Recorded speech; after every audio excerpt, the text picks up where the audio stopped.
Olá pessoal, sou eu de novo e bem-vindos para mais um vídeo. Cá estou eu para falar sobre Ticket to Heaven. Eu atrasei um pouco esse vídeo por conta de CLT, infelizmente, né? Mas estou aqui para falar sobre esses dois últimos episódios que a gente teve de Ticket to Heaven. Foram episódios bem tranquilinhos, a gente viu ali mais uma coisa de interação entre esses personagens do que técnica, que foi o que a gente mais viu nos episódios anteriores. Tanto é que esses dois últimos episódios eu jurei que a gente teria uma parada mais dramática por conta do que aconteceu no episódio 2, né? Aquele desfecho que a gente teve no segundo episódio. Por conta dele, eu achei que a gente ia ter uma pegada mais dramática aqui nesse terceiro, principalmente, mas não foi isso que a gente teve. Porque aqui nesse terceiro episódio a gente vê mais uma lua de mel, por assim dizer, entre os meninos. Não tem aquela coisa de peso na consciência que eu realmente esperei que tivesse aqui nesse terceiro episódio. Eles até flertam um pouco com essa dramaticidade que eu tava esperando no comecinho do episódio, onde o Tarak, ali naquele momento que ele tá observando a água benta e ele não sabe se deve ou não tocar naquela água sagrada depois de ter meio que se transgredido no episódio 2, mas meio que para aqui. A gente tem esse momento e tem a homilia do padre, que meio que fala pra gente que a gente vai caminhar por aqui, mas na verdade não. Mas vamos com calma, né? Vamos pelo começo. Porém, antes, não se esqueçam de se inscrever no canal, dar like nesse vídeo e ativar o sininho para não perder nenhuma notificação dos próximos vídeos, tá bom, gente? Vamos embora pro vídeo. Como dito, no comecinho do episódio 3, a gente tem o Tarak observando a água benta ali na fonte que tem dentro da igreja. Ele faz meio que vai tocar, só que ele se para e fica ali observando tal, até que o Kon, que é o amigo dele, chega chamando sua atenção e aí ele toca, ele conversa ali com o Kon rapidinho, toca na água e faz o sinal da cruz.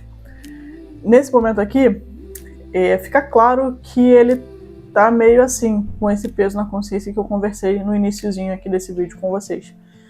Que ele não sabe se deve tocar em algo sagrado após ter feito uma coisa que ele considera errado. Então ele fica nesse embate de vou ou não vou, aqui nesse começo. E logo em seguida a gente tem a homilia, o sermão que o padre faz na igreja, que conversa diretamente com o Tarak, onde ele questiona a Assembleia se toda forma de amor nos aproxima de Deus. No segmento dessa cena também, meio que ele diz que o problema não é o pecado, né? No decorrer desse início, nesse bloco desse início desse episódio, tem essas três coisas muito importantes. O Tarak com esse peso na consciência visível, o padre dando essa homilia, perguntando se toda forma de amor nos aproxima de Deus, e sobre os pecados, né? Ele fala que, na verdade, o problema não é o pecado, né? As pessoas naturalmente vão pecar porque nós somos seres errantes. Mas o que realmente importa, o que realmente vale é a nossa vontade de nos consertar. O que realmente conta para Deus é essa vontade incessante de ser alguém melhor. E essa transformação, essa coisa de eu sei que isso é pecado, eu sei que isso é errado, então eu vou me consertar. Ele meio que dá essa ideia de que a fidelidade a Deus é comprovada nessa vontade de constantemente melhorar, não de não pecar em si. E eu gosto muito desse início que eles dão aqui nesse terceiro episódio, principalmente porque eles conversam diretamente com os problemas interiores, com o dilema interior do Tarak, então, que ele trouxe aqui nos dois primeiros episódios. Então ele vai complementando isso, ele vai construindo essa pessoa que a gente está acompanhando. Inclusive eu fiz um vídeo falando sobre todos os simbolismos, easter eggs, reflexões que os dois primeiros episódios trazem pra gente, que é simplesmente incrível. Se vocês tiverem interesse, vou deixar linkado aqui no card, tá bom, gente? Então, tal qual os dois primeiros episódios, a gente tem isso aqui, esse simbolismo e essa linguagem visual muito forte.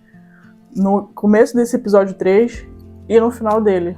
Mas o meio fica um pouquinho a desejar, mas a gente vai conversar um pouco mais sobre isso ao longo desse vídeo. Mas antes de continuar, eu preciso pontuar uma coisa aqui.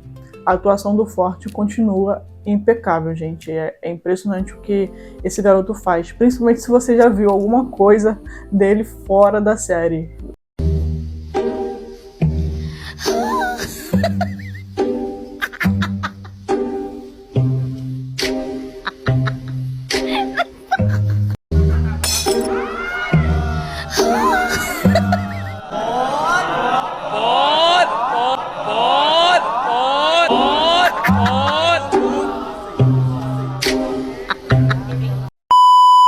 Gente, esse moleque é um pentelho, ele é um pentelho na vida real, mas aqui ele passa essa ingenuidade quase, esse garoto religioso, retraído e tudo mais, tão bem que você não consegue linkar as duas pessoas, sabe?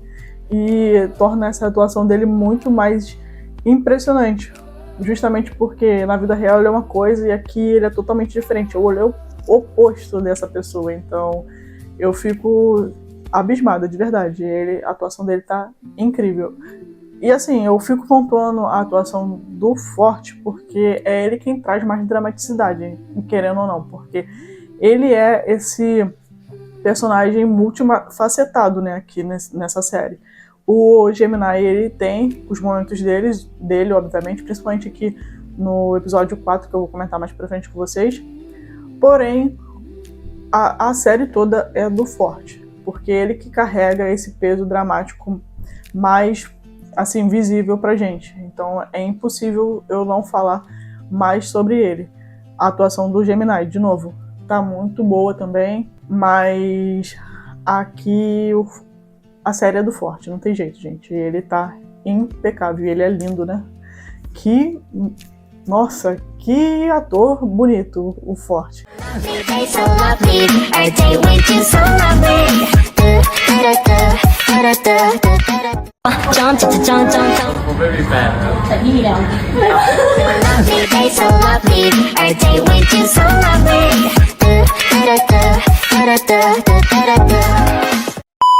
Misericórdia, mas enfim, vamos concentrar aqui. Dito isso sobre a atuação do Forte, é o que eu sinto mais pena nesses 2 últimos apps que a gente teve aqui. Porque como não tem essa intensidade no roteiro que eu realmente acreditei que a gente teria, a atuação dele continua boa, mas em certos momentos, sabe? É sempre em momentos bem chave. Porque, como eu disse no início do vídeo também, esse episódio é mais uma lua de mel. Embora a gente tenha esse começo muito forte e vai ter um final muito forte, o meiozão é mais sobre os meninos quase já, sabe, ficando juntos. Então a atuação dele não tem tanta entrega, não tem tanto desafio, porque acaba que no iniciozinho essa pegada mais tensa de questão de drama fica mais aqui no início e no final, que eu vou falar mais pra frente. E no meiozão do episódio, ele discorre repleto de momento entre os dois, onde esses dois não conseguem mais se separar e a relação deles começa a se estreitar ainda mais. Os toques começam a aparecer, o coraçãozinho do nosso Tarak começa a estremecer mais ainda pelo Bart. E isso acontece principalmente quando eles ensaiam essa aproximação entre o Bart e a melhor amiga do Tarak. É claramente um artifício que eles usam para fazer com que o Tarak fique enciumado com relação ao Bart e entenda de uma vez por todas que sim, ele gosta muito do Bart de uma forma diferente, de uma forma que ele não estava esperando. E aqui eu preciso abrir 2 parênteses sobre esse episódio. Eu senti muita vergonha alheia naquele momento que o Tarak tá brincando com o Ron. Gente, então quase que eu pulo ali 10 segundos para não precisar ver aquilo. E o segundo, eu acho que isso já ficou meio evidente aqui. Gente, eu não gostei muito do desenvolvimento do Tarak nesse episódio. Ele começa a mentir como se fizesse isso sempre. Ele faz gesto obsceno e ele ainda foge mais pra frente com o Bart pra poder comprar comida. E eu fiquei assim, gente, como que ele tá fazendo tudo isso só porque ele bateu uma no episódio anterior, sabe? Pra mim não fez muito... Pra mim não faz, na verdade, muito sentido isso aqui não, tá? Gente, isso não existe. Essa mudança tão drástica da água pro vinho, de um personagem que era extremamente religioso pra esse garoto que tá fazendo merda já, entende? Então, foi uma mudança muito drástica ao meu ver, mas eu tô achando assim. Me digam aí nos comentários o que vocês acharam sobre essa mudança tão repentina assim do Tanaka. Pra mim foi muito, sei lá, pra mim foi muito assim, estalar de dedo, sabe? Então, não tô curtindo muito, mas me contem aí o que vocês acham. Mas fato é que eles não conseguem mais ficar longe um do outro e o Tanaka tá se importando demais com o Bart. E isso é personificado naquela cena em que o Tanaka deixa o guarda-chuva lá pro Bart e vai embora na chuva, tal qual a Jojo naquela música lá.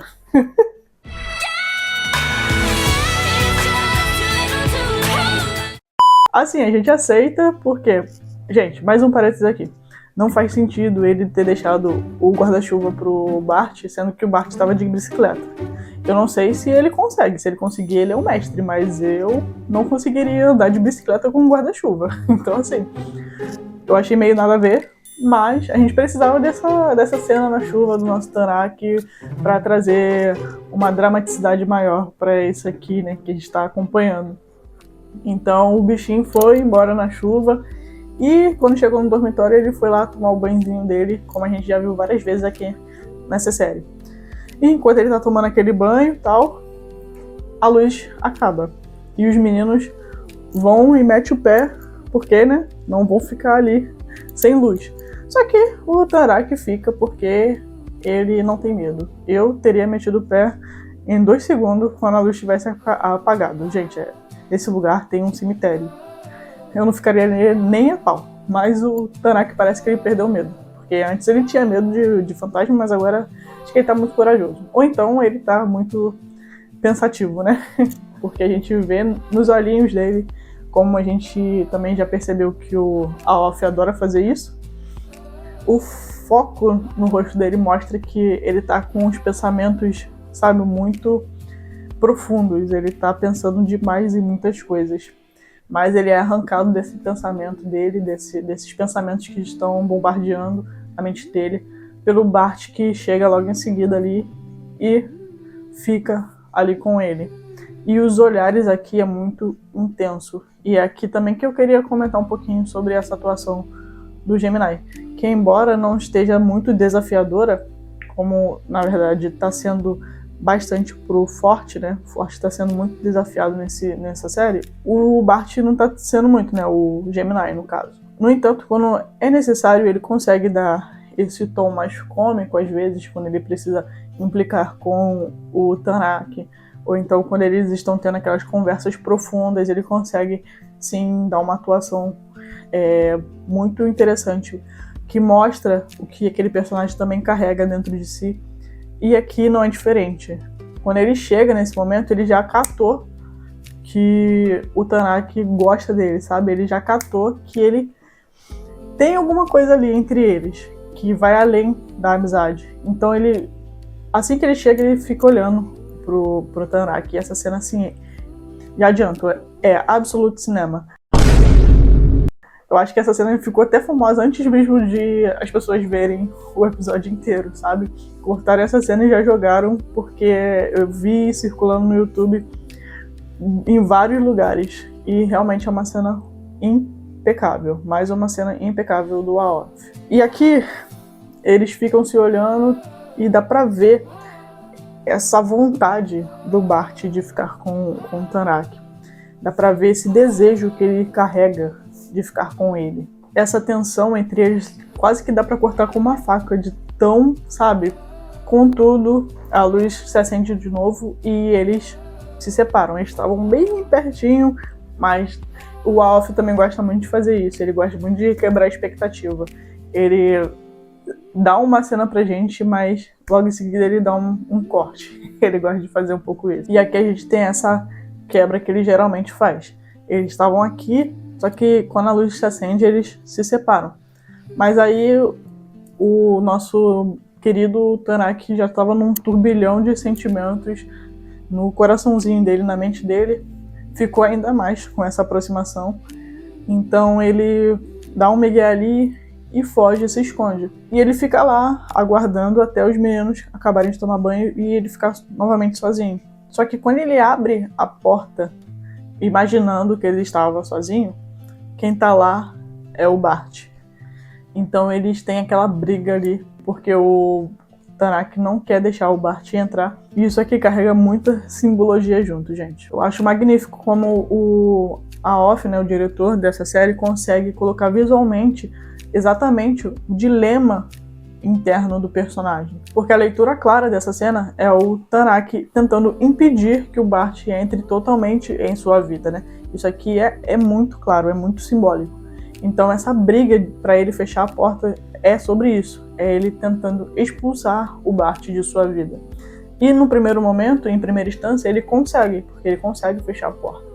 Só que ele fica ali perto da porta e o Bart fica batendo a porta. Ou seja, o Bart é essa pessoa que fica constantemente tentando entrar de fato em sua vida, entrar em seu coração. Só que o Tanak continua em negação. Enquanto ele está em negação, ele não deixa ele entrar. E é onde a gente tem a cena em que o Bart finalmente revela quem ele é. Que ele revela que ele sim é gay e que ele sim gosta do Tanak. E para complementar isso, na cabecinha dele, por conta de ele gostar de meninos e de ele gostar do Tanak, obviamente, Deus não ama ele. Ele não é o preferido de Deus. E é uma frase muito forte, que eu acho que vai reverberar mais pra frente na série. E aqui isso é dito. Eu acho que não vai ser uma frase meio que solta ou só poética. Eu acho que realmente vai ter alguma coisa mais pra frente. E quando o Bart revela que gosta do Tanak, ele tem aquela meio que força de vontade e abre a porta e deixa ele finalmente entrar em sua vida. Quando o Bart entra, ele fica ali com o Tanak, olha intensamente de novo pra ele, até que o beija. Só que ele só dá um selinho e se afasta e pergunta pra ele se ele tá com raiva dele. Eu gosto muito desse início. É um beijo doce, carinhoso.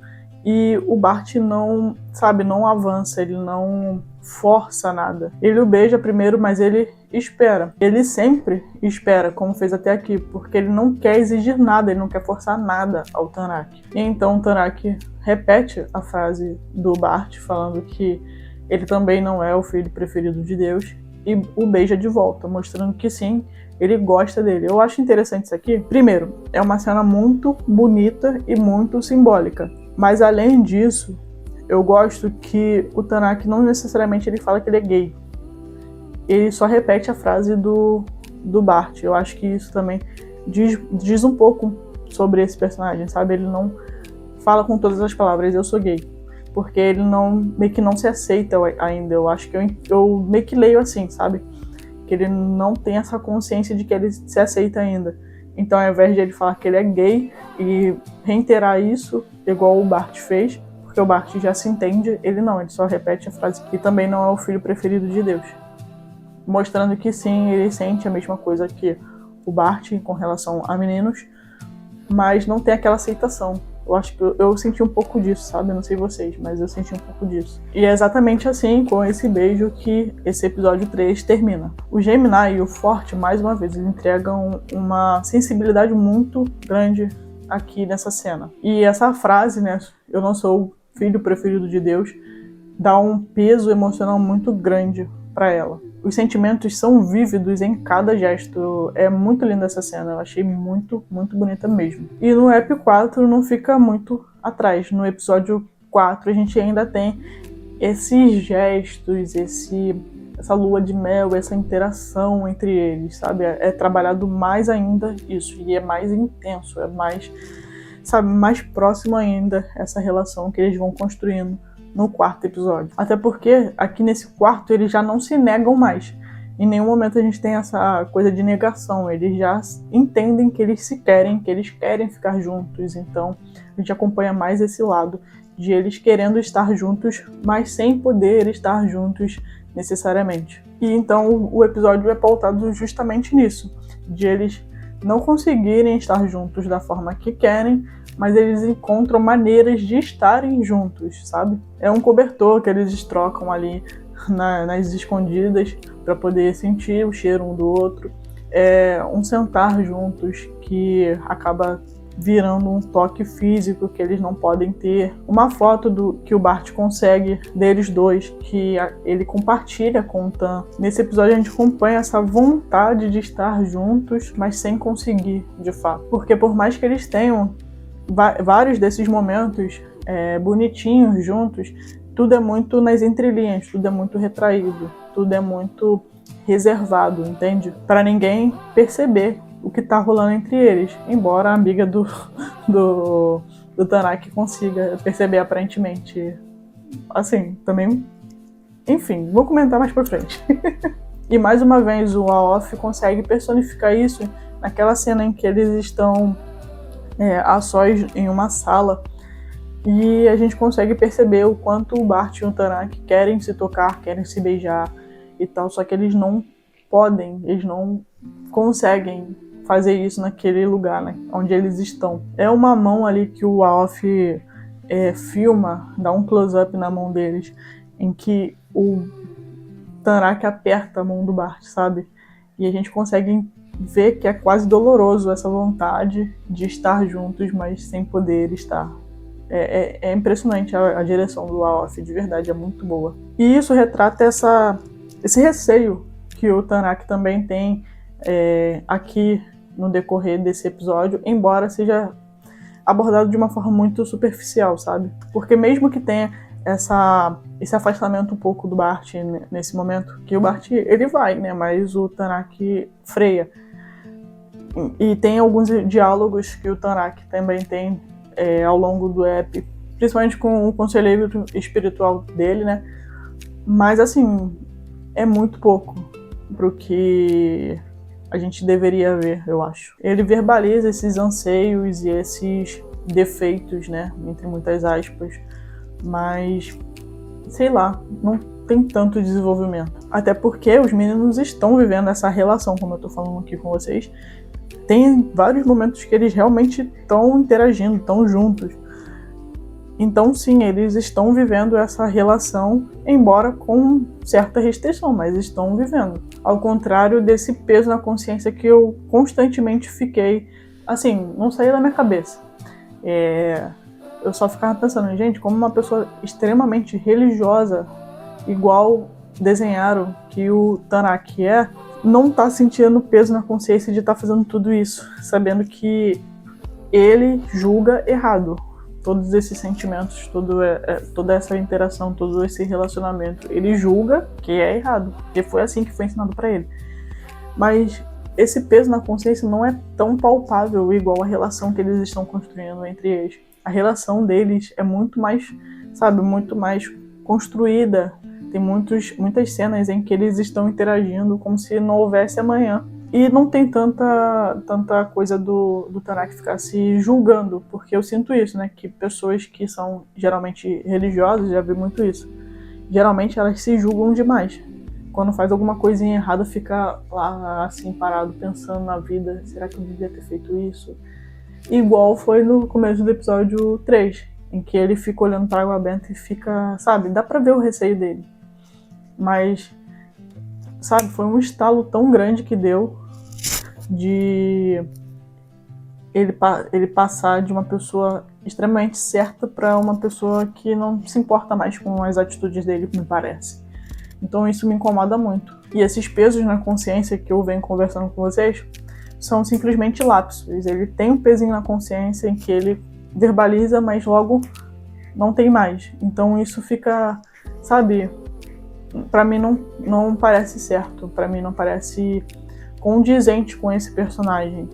Mas essa é uma opinião que eu tô tendo aqui. Deixa aqui nos comentários se vocês concordam ou discordam disso. Pra mim é uma coisa que tá deixando um pouco a desejar. Eu acho que eles estão derrapando um pouquinho aqui. Mas vou conversar sobre isso um pouquinho mais pra frente com vocês. Vamos dar seguimento ao episódio. Porque justamente o que me incomodou e que não conversa com o personagem tá justamente aqui nessa coisa que eu quero falar com vocês. Tem um momento no episódio que o Kon fica com raiva do Tanaka. Ele fica, não com raiva, mas ele fica bolado com o Tanaka. Porque ele queria, né? Eles sempre tiveram o costume de um falar sobre as notas um do outro, conversar sobre elas, etc e tal. E ele quer fazer isso. Só que o Tanaka, uma vez que ele tá se relacionando com o Bart, ele simplesmente escanteia o melhor amigo dele. Então, obviamente, o Kon ia ficar bolado, né? Porque, pô, tá me deixando de lado, eu sou seu melhor amigo. E o Tanaka fica bolado em contrapartida com ele, porque o Kon tá bolado. Então, assim, eu fiquei... Ô, Tanaka, também toma vergonha nessa sua cara, né? Porque ele tá certo de ficar bolado contigo. Você que não tá sendo um bom amigo. Então, assim, tem umas coisas que... E a amiga do Tanaka também, que ela... Parece que ela cata, né? Que eles estão tendo uma relação de casal. Porque é ela quem oferece a chave da moto e faz com que eles tenham um momento a sós lá na cachoeira. Então, assim, querida, você sabe que eles são um casal? Porque me parece que você sabe. Só que em nenhum momento isso é construído, entendeu? Só tem uma cena dela com o Bart conversando lá, que é ela que dá a foto pro Bart. Eu não sei se esse momento é suficiente pra configurar ela entendendo que eles são um casal. Mas enfim, são duas coisas assim que eu fiquei... Assim, mas não vamos trazer a lógica pra casa de Deus também, porque a série é boa e a gente tá amando.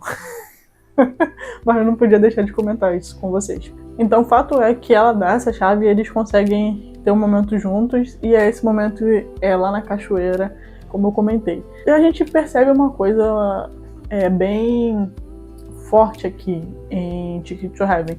Eles têm sempre um final muito bom, em que dá um cliffhanger pro próximo episódio e dá uma profundidade pro personagem. E nessa cena da cachoeira, ela é muito bonita e muito emocional, né? Porque ela é bonita pela interação dos meninos, e ela é forte emocionalmente falando, porque é onde o Bart finalmente revela o que aconteceu na vida dele, a tragédia que fez ele, entre muitas aspas, odiar Deus, ou deixar de gostar de Deus, ou deixar de acreditar em Deus, seja lá qual for a sua interpretação.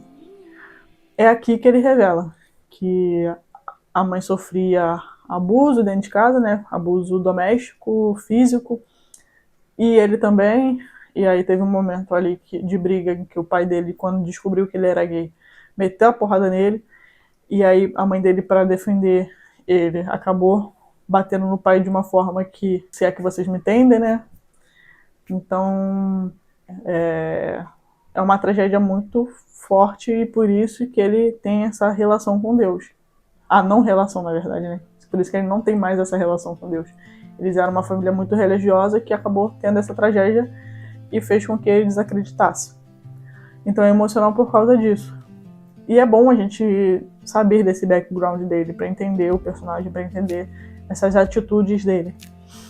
E dar esse paralelo também dele com o Tanaka, porque enquanto o Bart teve essa tragédia muito forte na vida dele e fez com que ele parasse de ter uma relação mais próxima de Deus, o Tanaka teve aquela tragédia da família dele em que ele virou órfão, e ainda assim ele acredita muito em Deus. Então eu achei muito que eles... Vou deixar pro finalzinho pra comentar. Na verdade a gente já chegou no final, né? Aí aqui nessa cena eles ficam lá juntos, tem essa interação e tem o beijo final entre eles de novo. E a gente que lute pra poder esperar até sábado, né? É uma safadeza também dos diretores da produção dessa série, porque o final é muito bom e a gente fica sofrendo até o próximo, que vai demorar uma semana pra sair. Então, assim... Mas é boa demais, não tem jeito. E eu queria muito chegar aqui nesse final, porque eu queria resumir essa ópera toda, que foi só um comentando a série, na verdade, não foi nem muito review. Mas eu queria resumir essa ópera toda nos comentários, que eu tava doida pra chegar nesse momento.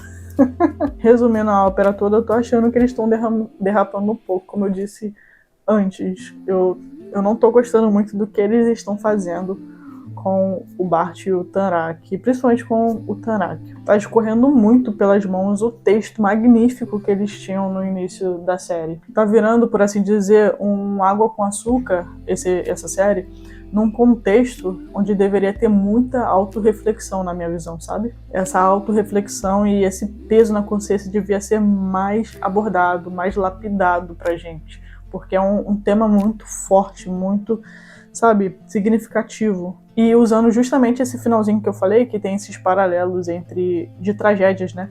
Entre o Bart e o Tanak, é justamente aqui que deveria ter esse trabalho de personalidade, de troca mesmo entre eles, de o Tanak mostrar uma visão que ele tem de Deus, em contrapartida o Bart mostrar a visão que ele teve por conta da tragédia dele pro Tanak. Devia ter essa troca de mensagens, de percepção, sabe, de vivências, de percepção, acho que é isso, de percepção de vivências, e não tá tendo. Eu tô sentindo falta disso, sabe? E muito por conta dessa sériezinha aqui, ó, não sei se vocês conseguem ver, Scan. Essa série tem uma temporada que aborda muito, 2 temporadas na verdade, que aborda muito sobre religião. Na verdade, a terceira aborda meio que superficialmente, porque também é um personagem gay, mas na 4ª aborda muito forte. E eles trabalham justamente sobre esse paralelo entre uma pessoa extremamente religiosa e outra que não é. E eles fazem isso de uma forma muito, muito boa mesmo, gente. Vocês precisam assistir. Talvez eu vou trazer aqui no canal, talvez não, vou trazer no canal falando sobre Scan, porque é uma série muito foda. E eu esperava muito dessa série também, esse tipo de abordagem, porque o personagem que foi desenhado pra gente, que é o Tanak, tem esse pedido, tem esse chamado de querer não educar alguém, não querer mudar alguém, mas de falar sobre a visão dele, de expor a visão dele, a vivência dele, a percepção dele, para outra que não acredita no que ele acredita, entende? Então eu tô sentindo muita falta disso. Eu pensei que eles iriam fazer isso, principalmente pelos 2 primeiros episódios, mas nesses 2 últimos eles não fizeram, não chegaram nem perto. Então eu fico me questionando se eles vão derrapar nesse texto que estava vindo super bem, mas que nesses 2 últimos eps, embora sejam bons episódios, não tem o peso que eu estava aguardando. Mas vamos ver o que eles vão trazer aqui no decorrer da série pra gente, né? Mas essa é a minha opinião. Deixa aqui nos comentários a de vocês, que eu quero muito saber, tá bom, gente? Até a próxima. Fui.